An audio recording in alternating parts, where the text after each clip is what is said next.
Welcome. Welcome to Starting Different. It's a series of webcasts, Starting Different, that I began doing in the midst of this time of disruption with friends who I believe could help. Every day in every way, we're starting different. And today I'm honored to have my dear friend, Stephen Robertson, with me. Stephen, how are you, brother? Doing amazingly well. Thanks for having me with you, Dean.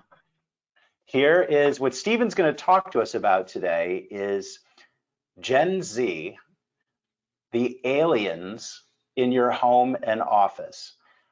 They are already using tools better than us, and we can learn from them. And Steve's going to share with us what some of those tools are. He's also going to share with us a process that we can use to connect with them, both personally and in our business life. So he's going to go through 5 specific tips and a specific process to connect with them. But first, Steve, tell us, who are we talking about? When we're talking about Gen Z, what are we actually talking about? We're talking about the youth, let's call them that, between 10 and 24, 1996 and 2010. Anybody born between that period of time, you are Gen Z. So even Gen Z doesn't know. People think about the millennials, and that was the last generation everyone talked about. Steve, would you say that this generation is significantly different than the millennials? Fundamentally different, and that's why we joke and call them aliens. They're completely different. And one of the things that's different about them is that this graphic up on the left, and you've created an amazing infographic for your workshops, and it's going to be in your book. So I've just taken pieces of it because we can only cover the tip of the iceberg. But this is the first generation to live in a constant state of change. And they're not only your kids, they're, for many of you, they're your employees and your customers. They're 32% of the world's population, 40% of the customers in the US. And I want to start with a bottom line upfront question. Bottom line upfront, what if there was a button that you could push in your brain to connect with the aliens, those aliens, that Gen Z in your home and office? Well, you would hit that button, I think, pretty quickly if you could. So Steve, why don't we give the audience a little background on how you and I met. You and I met, and here's a picture that looks like the version of Steve that I met. And I think we met 13 years ago. Does that seem like the right number to you? Dean, I remember the first time we met. We were both part of a Vistage group. And for those of you that know Dean, he walked into the room, and what he brings with him is, I joke, PPC, pay per click, right? What you do with Google, you pay per click. Dean comes in, and there's a presence that he brings with him. There's no doubt about it, and that's a good thing. It's a good presence. Wow. Well, I dug out. Go ahead, keep going. I'm loving it. No, keep going. More. I want to hear the PPC. The presence was the first thing. But what I value about even to this day, Dean, is you bring such a perspective and clarity to conversations that seem complicated. And from day one, you brought that to every member of our group, and we're still friends with all of those members. And as you know, we should mention Ned Fry, who was our Vistage chair. And for those of you who are listening who don't know, Vistage is the world's largest CEO membership organization. So this is a mug that's 13 years old. I actually, Ned and I got them together around that time. 25,000 Vistage members, CEOs around the world meet in groups each month all over the world. And they have chairs, individual chair people who run these groups. And our chair was Ned Fry. Ned Fry has since passed, but he was an amazing guy. He brought us together. Steve, if I were to ask you, of all the Vistage speakers that we had come speak to our group, who is the one that stands out for you? And you know that there's one that stands out for me, but who do you think I'm thinking of? I love Vistage because every speaker impacted my life in a positive way. But the one I complained about before he arrived was a gentleman who changed my life. I said to Ned, why is this guy coming? His name is Joe Dillon, and he changed my life. So Joe Dillon was late 60s, maybe early 70s when we met him, had almost no body fat, looked like the living representation of Clint Eastwood. He had trained Olympic athletes. After Joe Dillon taught us how to take care of our bodies and how to take care of ourselves through what we ate, I think the average member of our group lost 20 pounds. And I still to this day follow his workout. So we want to give Vistage a little shout out. But Steve, tell us about the title to your book. The book is called The Aliens Among Us, The Disconnected Generation. Tell us about where that title came from. Thanks, Dean. Well, there's a saying that I adore, and it goes like this. What you see is not more real than what is true. And what we see about Gen Z Pause. is that, What okay, what you see is not more real than what is real. what Go is ahead, true. because it's hugely powerful. Go ahead. So what we see this generation of teenagers going through a phase. And while we see that, what is true is that there is a generation going through a phase, being teenagers, but there's so much more. They are fundamentally different. And part of the reason this book's named like it is because I want people to understand that if they look at them through a new lens and see that they're aliens, they'll engage with them differently. Yeah. I think Gen Z is not normal. That's clear. I think they're also extraordinary. And it's not just you and I saying it. As you were writing your manuscript, which I have in front of me and I've read through 3 times this week and marked up, but I was reading Admiral William McRaven's book about sea stories. And I just want to point out what the person who headed up our special operations for this country, and he also headed up the University of Texas school system, said that this generation are not like any other generation. They're better. They're more inclusive. They don't see color, ethnicity, orientation. They value people for their friendship and their talents. They're more engaged. They won't stand by and watch bad things happen to good people. I mean, he's talking about what he believes is the greatest generation. And we're talking about the group that's coming on now. And you outlined some key differences, and I have them up here. So why don't you describe for us what is so different about Gen Z? We'll start off looking at them being disconnected. 40% less face time with their friends than previous generations. So on the one hand, completely disconnected.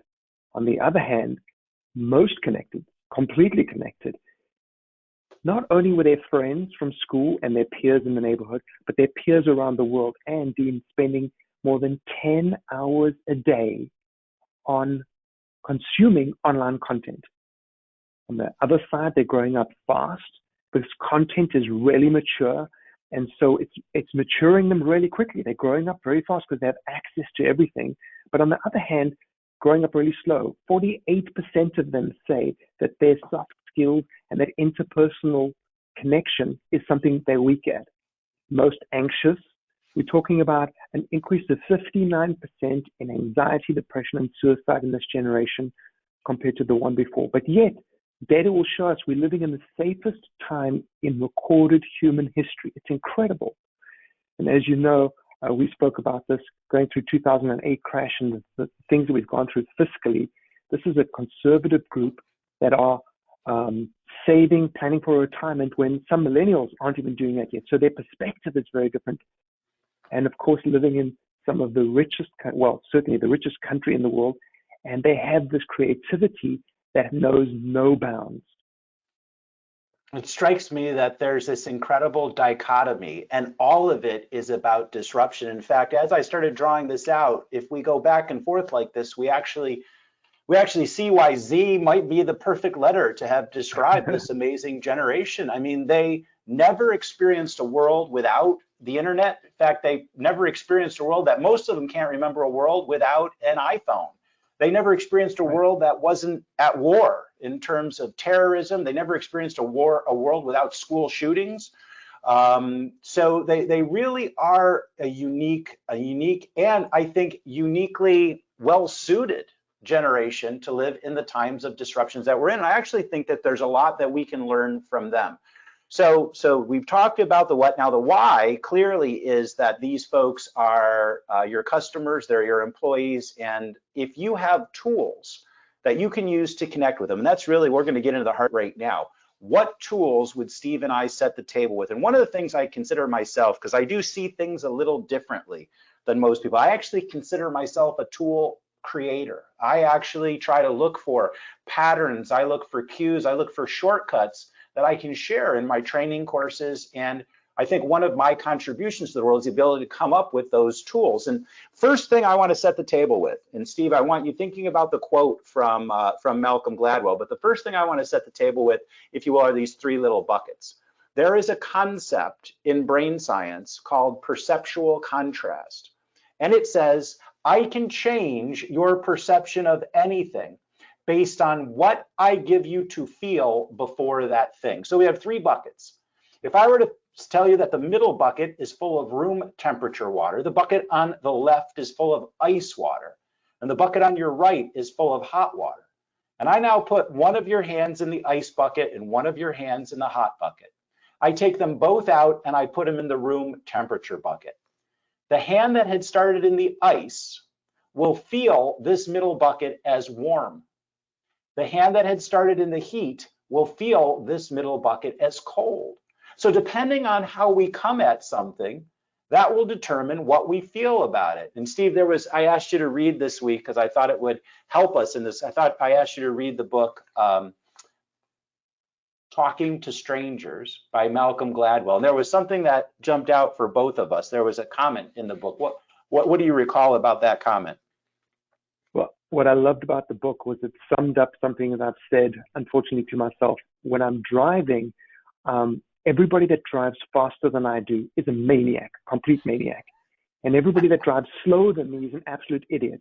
And I realized what you've just described, and Malcolm speaks about in that book, is this perception frames everything. So we have a perception about Generation X, and a couple of things that Steve has pointed out is that our perception is based on where we're coming from. So Steve's going to go through 5 specific tips for you to think about, and specifically 5 tools that you can apply. He's going to talk about an 8-second filter, what that means. He's going to talk about a curated stream. By the way, those are 2 tools that Generation Z is already using better than you. And then we're going to talk about 3 new tools, something called mutually uncommon ground, a relationship GPS, and how to take the dis out of disconnect. So let's start in the good news, bad news. Steve, let's start into the tips. 8-second filter. You got it. What's it mean and why is it important? The 8-second filter is a skill that Gen Z are refining daily. It's the skill that they use to choose what they are going to pay attention to and allow into their lives on a daily basis. It's a tool that they use to filter the mass of communication and information that's coming at them on a daily basis. And so it's actually a survival mechanism for them. Absolutely. It's a tool to get through every single day. And that filter filters out everything that they don't want in, and allows them, when they find something that they want into that they filter in, it allows them to deep dive and become experts, fall in love with. And so it's a really interesting process that they go through.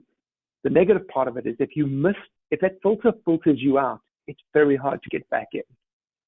So first of all, we think they have a short attention span, and you make the point of differentiating. Tell us how an 8-second filter is different from an attention span. Yeah, the attention span, I saw some study that the goldfish has a 3-second attention span.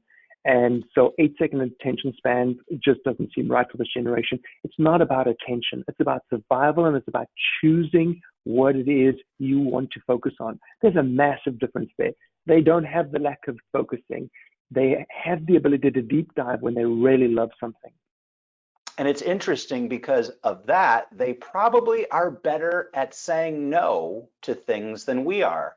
Warren Buffett says the difference between successful people and very successful people is that very successful people say no to almost everything. And I think because of this 8-second filter, Generation Z does a better job than most of us saying no to things that aren't important to them. So number one thing, consider this 8-second filter and how you can get better at filtering your world and getting in through their filter. And we'll talk about how you do that with number 2. Steve, the concept is a curated stream. Tell us about this word stream, what it means, and also the word curated, what you mean by that. The curated stream comes directly after the filter. Once you have been filtered and you are in someone's life. You have the ability to influence them, speak into their lives, share content with them. You are what I call in their curated stream. Their stream is the consciousness and the subconsciousness of everything that goes on in their day-to-day life. But the curation So a is stream saying is what's information in, that what's comes out. to them. Information that comes to them, whether it's through Facebook or whether it's through Instagram or whether it's through the regular media or whether it's through their school or their job. These are the streams that are coming into them. That's what you're referring to. 100%, even their peers. So it doesn't have to be digital, but it certainly is. And their parents, by the way, and leaders in the office. The curation is when you understand curation, you realize that the filter, the yes and the no that you spoke about earlier, Dean, they are saying yes and or no to you. And if you get a yes, you have the ability to speak into their lives. If you have a no, you don't, even as a parent or a leader. So this curated stream, once you understand it, is so important in not only understanding what it is, but how to get into it so that you can influence and guide these people well. If you're not in that stream, you're not in their stream of consciousness, right? Absolutely. So first tip, 8-second filter allows them to filter things out and decide what's going to go into their stream. Talk to us about this concept you have of mutually uncommon ground. So first of all, where did this term come to you from? Do you remember where it came to you from? Yeah, Dean, I do. A few years ago, I was asked to speak in the Netherlands, and I was part of the conversation where I was trying to explain to people that there is a very easy, good, effective, efficient way to get into someone's curated stream. And I was trying to explain to them this concept, and a gentleman by the name of Yakus, which has since become a really close friend of mine, said, "You mean we need to find mutual, uncommon ground to begin this conversation?" I said, "That's it. I'm going to be using that going forward." Well, and when I saw mutual uncommon ground, of course, I'm looking for a shortcut. So I'm thinking the word mug, and I'm thinking, wouldn't it be amazing if you started with the end in mind? If you wanted to connect with someone in Generation Z, think about what are the mug shots that you would have at how the time of you going after these mutually uncommon things could produce actual physical pictures. Here's a mugshot from around the time Steve and I first met. That's my daughter, Right. Devin. Folks know I call her Birdie, and there she is at 5 or 6 years old when I had decided to fight for shared custody, and that literally immersed me every other week full time in this amazing world of what it meant to be Gen Z. And for us, the mutually uncommon ground has been music. Here's us in Nashville this is a mugshot from Nashville at Jack White's studio. And here we went to Amsterdam to see a musician in concert. Here's us at the Barricade. But these are all mugshots. Now, Steve, what are some examples you can give folks who, may not be the music fan that I am? What are some examples you can give folks of mutually uncommon ground? Well, let me just say this, Dean. We live in an Instagram world, and the fact that you have these representations to show of times where you and Devin connected, that is beautiful. So if you can think about it as an Instagram moment, a moment that they would love to share, you would love to share and remember, that's a great place to begin. The creativity is up to you as a parent. Do anything. So it might be cooking, it might be going to museums, it might be anything, but it's mutually uncommon ground. Okay, that's an awesome tip. Fourth tip, we've talked about the filter, the stream, mugshots. Talk to us about a relationship GPS, and specifically, you and I talked about, you brought up the comment of not a sage on stage. They're looking for a guide by their side. Tell us what you see as the difference and why it's so important for this generation to have a guide. The Industrial Revolution brought stage on stage style learning. Sage standing up front telling you what to do so that you knew how to do that. We are in a new era completely. And because of technology, not only Gen Z, but every generation has access to the knowledge to do just about anything they want. They don't need somebody to do that. But what they do need is they need somebody to come alongside them. And the guide that's positioned by your side, the concept of a GPS, not only telling you where to go, but how to get there, is so beautiful, because that's what this generation needs. They don't necessarily know they don't need to know what to do. They need to know how to do that. So let me say it in a little bit of a better way. I heard this comment about the difference between coaching, what you do, and mentoring, who you are. And the guide positioned by your side is uniquely positioned to help you become who you need to be. It's not so much about what you do. And I love this idea of the GPS guiding you not only to a journey, but telling you how to to a destination, but telling you how to get there. Well, and there are some very unique qualifications that you have that make you extremely well positioned to be a guide for the rest of us, and certainly businesses out there who are looking to take this out of disconnect and connect with this generation. And in fact, you and I in our thinking this week, and this was really your thinking around creating a model, a process, which we're now referring to as a deliberate influence stream. And if there's any tool that I would like us to spend the most time on here today, and we're at about the 20-minute mark, which means we can really take our time with this next slide, Steve, talk to us about this concept in each of these words, deliberate influence stream, and the model that you have put together, which you'd like to share with businesses. Thank you, Dean. Yeah, Dean, you and I spent a lot of time unpacking this, and it's been an amazing journey. For a number of years, we have seen, probably 70,000 kids in this space over the years, Gen Z, and let me stop there and let people know you ran one of the most successful summer camp and student enhancement programs in the world. In fact, well over 115,000 students have come through, and thousands of camp counselors. And in the last few years, all of them are Generation Z. So folks, I want you to understand the perspective. Now, in this camp, you may not have spoke to people directly about these components. You actually had a concept, Steve, that you would talk to parents about, and the concept is an invisible curriculum. Tell the audience what that means. Students would be with us to learn all sorts of skills, but what we've identified, even in this conversation, you'll be aware of it, is that there are a number of things that are areas that Gen Z really needs to grow in. And those are typically the areas of soft skills. They are good at skill acquisition, but the soft skills that all of us understand are so important, are in deficit for them. And so what we've done in every curriculum, whether it be tennis or cooking or business or robotics, it doesn't matter, or medicine, we've figured out how to share 3 soft skills that we believe will help future-proof these children, Gen Z, for their futures. Communication, the number one. 35% of their communication currently is digital. And so communication is not just talking, it's listening and it's processing information. So we build that in so that without them knowing, we're working and growing their communication skills. We do the same with number 2, which I loved your insights on that, by the way, in the problem-solving space. And the third area is resilience, or some people like to call it grit. That invisible curriculum, we hide in every conversation.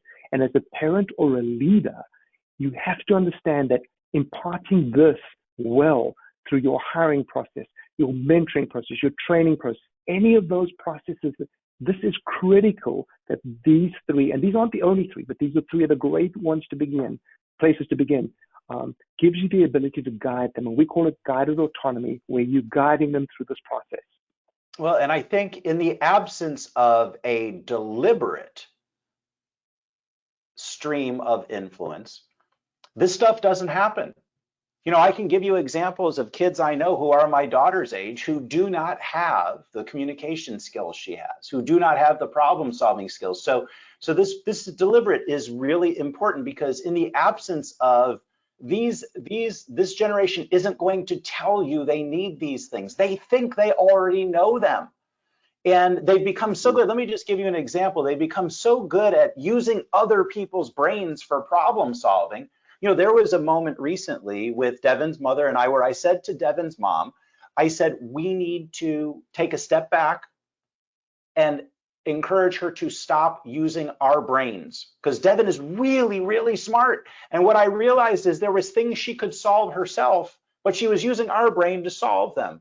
So there's a tool I shared with you as we were laughing about this, a tool I actually learned from a Vistage chair. They were processing an issue in a group, and the member whose issue was being processed, the chair asked, "What do you think you should do?" And the member said, "I have no idea." And the chair then asked this question, "But if you did have an idea, what would it look like?" And that is what we're talking about when we're talking about a guided autonomy. We're talking about pushing it back on them, letting them develop it, letting them develop these skills. Steve, would you want to talk any further about either communication skills, problem solving, or resilience? Maybe for a moment, why do you think this one is one that needs to be talked about? I have my own thoughts, but why do you think resilience is one that this audience needs to hear about? I want to touch on two quick things. Resilience, in this instant on-demand world, you can eat when you want, you can watch when you want. Resilience is just not being grown in the same way as it has, and it is such a critical part of what everybody needs. And think about video games. They can be experts the moment they pick it up. They're driving a race car in Le Mans. They're riding a motorcycle. They're flying a plane. They are used to things taking time to develop. Agreed? That's correct. Absolutely. And I just wanted to share one thing on deliberate and why deliberate is so important in this deliberate and influence. Deliberate, actually, there was a gentleman, Bruce Tolgan, he's in a Vistage group. You've probably come across him. He writes a whole other things, and he speaks about an epidemic of undermanagement. And why deliberate is so important is there's an epidemic of undermanagement in the home and in the workplace. And unless you take deliberate action, the chances of you influencing this generation well is almost zero. Why the invisible stuff is important is because it's a way to do it without getting in someone's face. It's a way to grow them in areas we know that they need to be strong. So I just wanted to add I know you have a 3-hour version of this talk, and I know you've created checklists for companies that they can use for their hiring process, for their onboarding process, and those all things that people can follow up with you. Steve, are you okay with people following up, emailing you? And here's your info at stephenjrobertson.com. Would that be okay with you? I would love that. Thank you, Dean. And Steve, before I get to my last slide, is there anything you think we left out? Because we're at just about the 30-minute mark now, a few minutes before the 30-minute mark. Is there anything you left out? Now, again, what I'm creating with this series is, if you will, a forcing mechanism to create forward motion. This is a starting button, a button. It's something you can push to get started. You talked about the idea of starting small, micro mentorship. You want to, that's not something that came up in this conversation, but would you like to share a little bit about what you meant? Thanks, Dean. And Dean's correct. We need to take just a small step, a micro action, a micro movement forward. And the invisible curriculum is a great way to begin. I think this hopefully has just given you a new lens just to realize that Gen Z are aliens, and they're going to require a different version of engagement if we're going to be part of calling them to the greatest version of who they can be. And they're going to be amazing. We can be part of that. And so to future-proof them, I think take a small step. Do something to create a mugshot. Do find some mutual and common ground today and start to build that opportunity to get into the curated stream, because that's what it's about. And it's not just about at home, it's in the workplace too. So it's a really important conversation that we have to have now. One of the things that is unique, we may think about this generation, it's not unique at all. It's actually ancient. This idea of them being constantly in a state of becoming. It was written about in the 5th century BC. My favorite work of art is this statue, and I end every presentation with it. Steve, you've seen it for 20 years, or the 13 years you've known me, but I've had the statue for 20 years. It's called Self-Made Man, and I originally would think that this man was carving himself. I actually see him now as being in the process of becoming. And I think that's what's happening with all of us right now during this time of disruption, right? I think we're going to look back at this and realize it was the best of times, it was the worst of times, but it was what we made of it. So Stephen, I am going to put the video of this up on YouTube for everyone to see. The videos are already there from my friend, Dr. Bill Crawford. I had him on first. I had our mutual friend, Michael Olasso, on after that. 2 weeks ago, Cujo, F-15, F-22 fighter pilot talking about debriefing the way the Air Force does. Bill Woodich, my friend, talking about failing more. I had you this week. Next week, I have an individual who's going to teach us how to start different with 6,000 people. We're going to talk about how you make the invisible visible for a large organization. So Steve, I'll put my email address up here for everyone, and I'm waving goodbye to you, brother, and I'll end with the sunshot. So, Stephen, it was my pleasure having you on today. Thank you so much, brother. Thank you, Dean. Cheers, buddy.